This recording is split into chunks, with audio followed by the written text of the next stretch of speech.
ನಮಸ್ಕಾರ ಎಲ್ಲರಿಗೂ. ನಾನು ನಿಮ್ಮ ಕ್ರಿಕೆಟ್ ಹುಡುಗ ಮಾತಾಡ್ತಿರೋದು. ಇವತ್ತಿನ ವಿಡಿಯೋ ನಿಮಗೆ ಗೊತ್ತು, first test match day 3 review. ವಿಡಿಯೋಗೆ ಹೋಗಿಂತ ಮುಂಚೆ ಯಾರನ್ನ ಫಸ್ಟ್ ಟೈಮ್ ಬಂದು ನಮ್ಮ ಚಾನಲ್ಸಲ್ಲಿ ಕ್ರಿಕೆಟ್ ರಿಲೇಟೆಡ್ ಇಲ್ಲ ಕಬಡ್ಡಿ ರಿಲೇಟೆಡ್ ವೀಡಿಯೋಸ್ ನೋಡ್ತಾ ಇದ್ರೆ, ಇಷ್ಟ ಆಗ್ತಾ ಇದ್ರೆ ಸಬ್ಸ್ಕ್ರೈಬ್ ಮಾಡ್ಕೊಳ್ಳಿ. ನಿಮ್ಮ ಸಪೋರ್ಟ್ ಈ ಚಾನಲ್ಗೆ ಬೇಕು ಅಂತ ಹೇಳ್ತಾ ಈಗ ಬನ್ನಿ ಒಂದೇ ವಿಡಿಯೋ ಜಂಪ್ ಮಾಡೋಣ. ಡೇ 3 ಹೆಂಗಿತ್ತು ಅಂದರೆ ಇಂಡಿಯಾ ಲೈಕ್ 100%ಅಲ್ಲಿ 70% ಇಂಡಿಯಾ ಕಡೆ ಹೋಗಿದೆ, 30% ಬಾಂಗ್ಲಾದೇಶ್ ಕಡೆ ಹೋಗಿದೆ ಅಂತ ಹೇಳ್ಬೋದು. 70% ಹೆಂಗಂದರೆ ನಿಮ್ಗೆ ಗೊತ್ತು, ಶುಭ್ಮನ್ ಗಿಲ್ ಮತ್ತು ರಿಷಬ್ ಪಂತ್ ಪಾರ್ಟ್ನರ್ಶಿಪ್ಪು ಕ್ರೇಜಿ ಆಡಿದ್ರು ಮಾತ್ರ ಇಬ್ಬರು.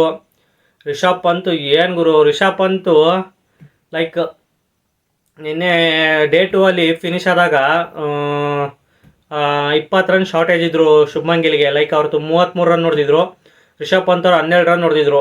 ಅದಕ್ಕಿಂತ 12 ರನ್ ನೋಡಿದ್ರು ಡೇ 2 ಎಂಡ್ ಆದಾಗ. ಡೇ 3 ಅಲ್ಲಿ ಅವರೇ ಫಸ್ಟ್ ಸೆಂಚುರಿ ಮಾಡ್ಕೊಂಡಿದ್ರು ರಿಷಬ್ ಪಂತ್ ಅವರು. ಸೈಕಾಗಿ ಆಡಿದ್ರು, ಫುಲ್ ಡಾಮಿನೆನ್ಸು, ಬರೀ ಬೌಂಡ್ರಿ ಸಿಕ್ಸಸ್ ಡೀಲ್ ಮಾಡ್ತಾಯಿದ್ರು. ಒಳ್ಳೆ ಬಾಲಿಗೆ ಲೈಕ್ ಡಿಫೆನ್ಸ್ ಆಡಿಕೊಂಡು ಚೆನ್ನಾಗಿ ರೆಸ್ಪಾನ್ಸ್ ಮಾಡ್ತಾಯಿದ್ರು.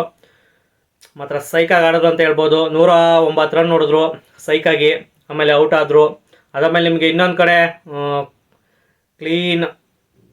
ಕ್ಲೀನ್ ಕ್ರಿಕೆಟಿಂಗ್ ಶಾಟ್ಸ್ ಆಡಿಕೊಂಡು ನಮ್ಮ ಶುಭ್ಮನ್ ಗಿಲ್ ಸೈಕಾಗಿ ಆಡಿದ್ರು ಅಂತ ಹೇಳ್ಬೋದು. ಕ್ಲೀನ್ ಕಂಪೋಸರ್ ಸಖತ್ತಾಗಿ ಆಡಿದ್ರು. ಲೈಕ್ ಏನು ಅರಿಯಿಲ್ಲ ಅವರಿಗೆ, ನಿಧಾನಕ್ಕೆ ಅವ್ರಿಗೆ ಶಾಟ್ಗಳು ಗೊತ್ತು ಯಾವ ಥರ ಆಡಬೇಕು ಅಂತ. ಸೊ ಅದೇ ಥರನೇ ಆಡಿದ್ರು, ಅದೇ ಥರನೇ ಆಡಿ 119 ರನ್ ಹೊಡೆದು ನಾಟ್ಔಟಲ್ಲಿ ಡಿಕ್ಲೇರ್ ಮಾಡಿದ್ರು ಟೀಮ್ ಇಂಡಿಯಾ. ಸೆಕೆಂಡ್ ಇನ್ನಿಂಗ್ಸಲ್ಲಿ ಟೀಮ್ ಇಂಡಿಯಾ 287 ರನ್ ಹೊಡೆದಿದ್ದು, 4 ವಿಕೆಟ್ ಡೌನ್ ಆಗಿತ್ತು. ಸೊ ಅಲ್ಲಿಗೆ ಡಿಕ್ಲೇರ್ ಮಾಡಿದ್ರು. ಡಿಕ್ಲೇರ್ ಯಾಕೆ ಮಾಡಿದ್ರು ಅಂದರೆ ನಿಮಗೆ ಫಸ್ಟ್ ಇನ್ನಿಂಗ್ಸು ಮತ್ತು ಸೆಕೆಂಡ್ ಇನ್ನಿಂಗ್ಸ್ ಸೇರಿಸ್ಬಿಟ್ಟು 515 ಬಾಂಗ್ಲಾದೇಶವ್ರಿಗೆ ಟಾರ್ಗೆಟ್ ಇದ್ದಿದ್ದು. ಸೊ ಅದಕ್ಕೆ ಅದು ಸಾಕಾಗಿತ್ತು ನಮ್ಮ ಟೀಮ್ ಇಂಡಿಯಾಗೆ. ಸೊ ಅದೇ ಥರನೇ ಡಿಕ್ಲೇರ್ ಮಾಡಿದ್ರು.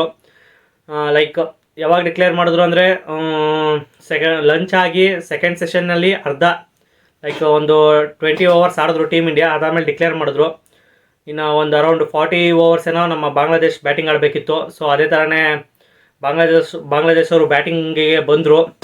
ಸ್ಟಾರ್ಟಿಂಗಲ್ಲಿ ಚೆನ್ನಾಗೇ ಕಾಣಿಸ್ತಾ ಇದ್ರು ಅವ್ರ ಓಪನರ್ಸು, ಚೆನ್ನಾಗೇ ಪಾರ್ಟ್ನರ್ಶಿಪ್ ಬೆಳೆಸ್ತಾಯಿದ್ರು. 60 ರನ್ಸ್ ಏನೋ ಪಾರ್ಟ್ನರ್ಶಿಪ್ ಬಂತು. ಆಮೇಲೆ ವಿಕೆಟ್ ನಮ್ಮ ರವಿಚಂದ್ರನ್ ಅಶ್ವಿನ್, ಜಸ್ಪ್ರೀತ್ ಬುಮ್ರಾ ಸೈಕಾಗಿ ಬಾಲಿಂಗ್ ಮಾಡಿ ವಿಕೆಟ್ ತೆಗೆದ್ರು.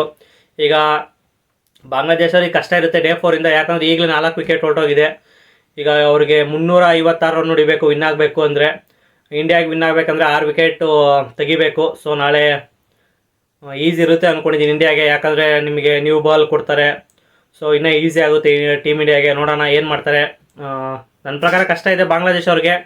ಆಮೇಲೆ ಡೇ 4 ಆಗಿರೋದ್ರಿಂದ ಪಿಚ್ಚು ಫುಲ್ಲು ಸ್ಲೋ ಆಗಿರುತ್ತೆ, ಇನ್ನೂ ಚೆನ್ನಾಗಿ ಟರ್ನ್ ಆಗುತ್ತೆ ನಮ್ಮ ಸ್ಪಿನ್ನರ್ಸ್ಗೆ. ಸೊ ನೋಡೋಣ, ಕಷ್ಟ ಇರುತ್ತೆ. ಅವ್ರ ಕಡೆ ಅವ್ರ ಕ್ಯಾಪ್ಟನ್ ಶಾಂಟೋನ್ ಅವ್ರು ಚೆನ್ನಾಗಿ ಆಡ್ತಾ ಇದ್ದಾರೆ. ಅವರು ಒಂದು 50 ರನ್ಸ್ ಹೊಡೆದ್ರು 60 ಬಾಲ್ಸಲ್ಲಿ. ಅವ್ರು ಚೆನ್ನಾಗಿ ಕಾಣಿಸ್ತಾ ಇದ್ದಾರೆ. ಸೊ ನೋಡೋಣ ನಾಳೆ ಏನಾಗುತ್ತೆ. ಇಷ್ಟು ಡೇ 3 ಡೀಟೇಲ್ಸ್ ಆಗಿತ್ತು. ಏನಿಲ್ಲ, ನಾಳೆ ಗೊತ್ತಾಗುತ್ತೆ. ನಾಳೆ ಬೇಗ ಮ್ಯಾಚ್ ಮುಗಿಸ್ತಾರೆ ಅಂದ್ಕೊಂಡಿದ್ದೀನಿ ಇಂಡಿಯಾ ಅಂತ ಹೇಳ್ತಾ ಸಿಗೋಣ ಮತ್ತೊಂದು ವಿಡಿಯೋದಲ್ಲಿ. ಟೇಕ್ ಕೇರ್, ಬಾಯ್.